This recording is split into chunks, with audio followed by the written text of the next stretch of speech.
អោកំពុងចាំកំណើតស្នេហ៍ខ្ញុំសាងចិត្តដិតជាប់អារម្មណ៍ស្ទឹងត្រង់ស័កសមចងស្ពានមេត្រីស្រុកកំពុងសៀមអង្គរបាជ័យបងបានថតរូបនឹងស្រីនឹកភ្នំហាន់ជ័យអាឡ័យពុំ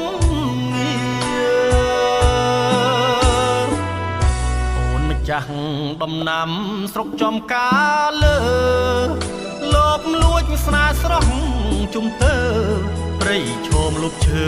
សុំជ្រកមួយគ្រា